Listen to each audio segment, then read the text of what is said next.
Today, we are looking at a story of two nations, two neighbors, two economies that share a history, a culture, and a coastline on the Tasman Sea. For decades, investors have viewed Australia and New Zealand as siblings. Where one goes, the other tends to follow. But right now, something unprecedented is happening, a great divergence. If you have been watching the financial news coming out of New Zealand, it looks like a horror movie. Property values are plummeting. Wealth is evaporating. And naturally, the anxiety is spilling over into Australia. I get emails every day asking, New Zealand's housing market is collapsing. Is Australia next? Are we staring down the barrel of the same gun? It is a valid fear. But today, I am going to walk you through the data, the hard numbers, that prove why the answer is a resounding no. In fact, not only is Australia unlikely to crash, but the evidence suggests it is gearing up for another major leg up. Let's get into it. Part 1. The scale of the Kiwi crisis. First, we have to respect the severity of what is happening in New Zealand. We can't sugarcoat this. According to the latest data, New Zealand's house price index has effectively time-traveled. Prices have fallen all the way back to levels we haven't seen in 6 years. In real terms, the market is basically flat with where it was in 2019. That is a massive erasure of perceived wealth for homeowners. Let's run a historical baseline to show you just how stagnant it has become. If we take January 2012 as our starting point, let's call that index 100. Today, the New Zealand index sits at roughly 160. That means in 13 years, the total growth was only about 60%. Now, 60% might sound like a decent return, but when you annualize that over 13 years, it is a growth rate of just 3.9% per year. When you factor in inflation, maintenance, and interest, that is barely breaking even. Crucially, that growth rate is almost half of what the Australian market achieved over the exact same period. So, we have two countries separated by a narrow strip of ocean. Why is one sinking while the other stays buoyant? There isn't just one reason. There are 5. Let's break them down. Part 2. A demographic vacuum. The first driver of real estate value, anywhere in the world, is people. It's demographics.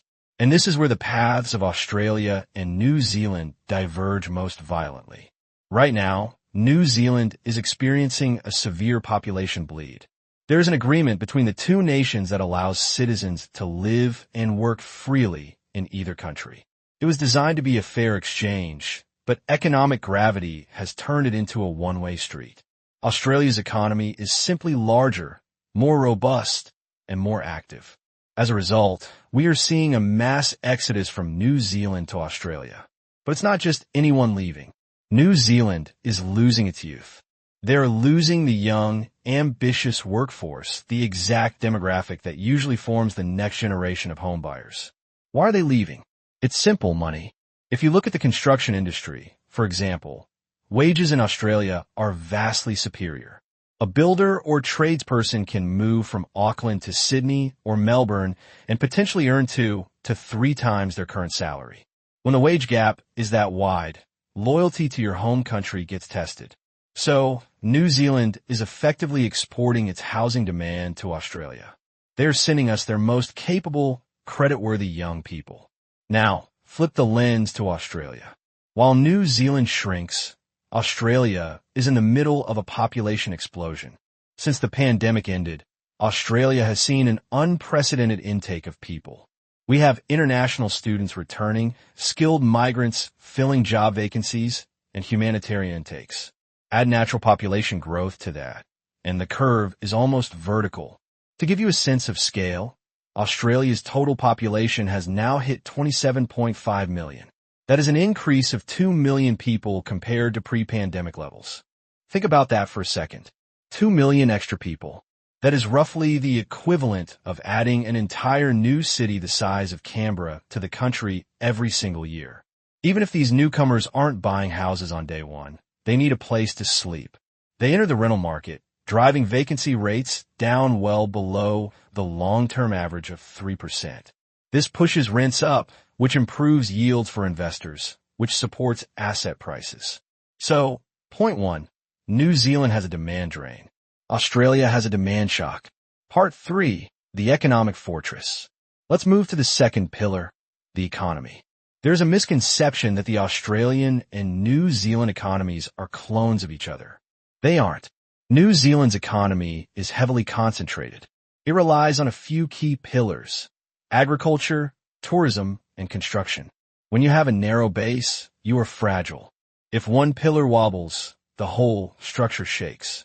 Australia, on the other hand, is a much heavier, more diverse beast.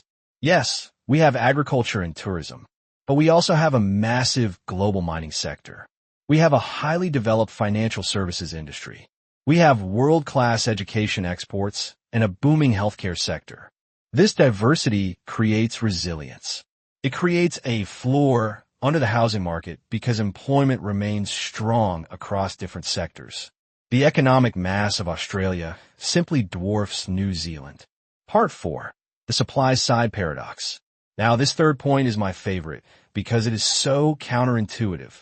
We need to talk about supply, the actual physical houses.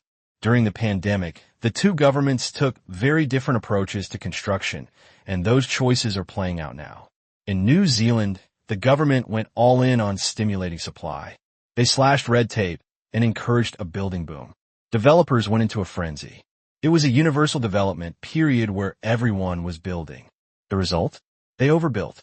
Just as their population started leaving for Australia, thousands of new homes hit the market. It is economics 101. Increasing supply meets decreasing demand. The price has to fall. Now look at Australia. We had the opposite problem. During the pandemic, Australia faced a crisis in the construction sector. Material costs skyrocketed. Labor became scarce and expensive. This led to a wave of bankruptcies among small and medium-sized building companies. You probably read the headlines: major builders going under, projects left half-finished. Projects were paused, delayed, or canceled entirely. This was tragic for the builders, but for the property market, it created a scarcity shield. We simply did not build enough homes to house those 2 million new people I mentioned earlier. So, in Australia, you have rampant demand crashing into a brick wall of insufficient supply. That tension forces prices up. In New Zealand, you have a surplus of homes and nobody to buy them. Part 5. The central bank standoff. We can't talk about property without talking about the cost of money. Interest rates. Both countries battled inflation, but their central banks fought the war very differently. The Reserve Bank of New Zealand was aggressive. They were the hawks. They started hiking rates way back in September 2021, and they didn't stop. They pushed the cash rate from a tiny 0.25% all the way up to a crushing 5.5% by May 2023. That is a violent adjustment. It happened fast and it went high. Among developed nations, New Zealand had one of the steepest hiking cycles on record. This shocked households. Mortgage repayments doubled or tripled overnight. It crushed borrowing capacity and forced distress sales, which pulled prices down. Compare that to the Reserve Bank of Australia. The RBA was the tortoise to New Zealand's hare. The RBA waited. They didn't start hiking until May 2022, well after the U.S. Federal Reserve and the RBNZ had moved. And when they did hike, they were more cautious. They stopped at 4.35% in October 2023. Now, 4.35% versus 5.5% might not sound like a huge difference on paper, but in the real world of monthly budgets, it is massive. That lower peak, combined with a slower rollout, gave Australian households time to adjust. It prevented the panic. It gave the market a soft landing rather than a crash. Part 6. The policy moat. Finally, we have to look at the political will. How do the governments actually feel about property investors? In New Zealand, the government recently declared war on property speculation. They actively tried to suppress the market to make it more affordable for first-home buyers. They rolled out a series of hostile policies, extending the time you have to hold a property to avoid capital gains tax, and, most damaging of all, removing the ability to deduct mortgage interest from your taxes. That last one was the nail in the coffin. If you can't claim interest as an expense, the cost of holding an investment property skyrockets. Investors fled the market, liquidity dried up, and prices fell. Now look at Australia. It is a completely different landscape. In Australia, the tax system is structured to support property investment.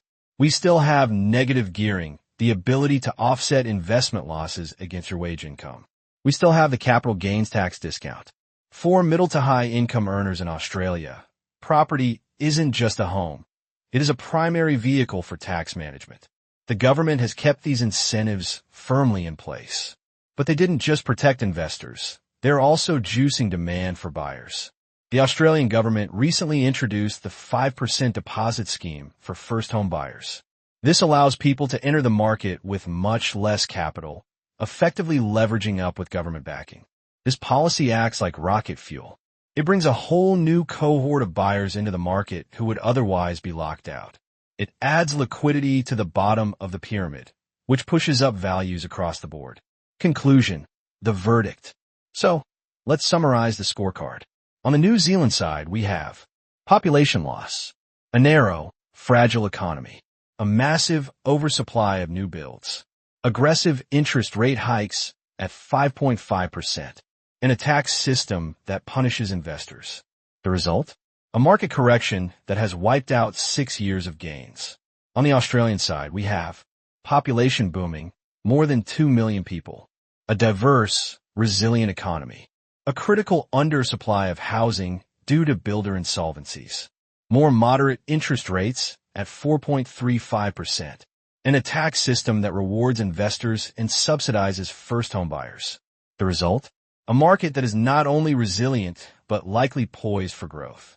So, to answer the question we started with, is New Zealand's today going to be Australia's tomorrow? The data says no. The fundamentals are diametrically opposed. While New Zealand adjusts to a new, lower reality, Australia is being propelled forward by the sheer weight of demand and a government that seems determined to keep the property engine running. If you're sitting on the sidelines in Australia waiting for a Kiwi-style crash to snap up a bargain, you might be waiting for a train that isn't coming. In fact, with the 5% deposit scheme kicking in and population pressures mounting, the window of opportunity might be closing, not opening. That's the reality of the Tasman divide. Thank you for listening to this deep dive on Macro Lens. If you found this analysis helpful, please share it with anyone nervously watching the headlines. And I'll catch you in the next episode.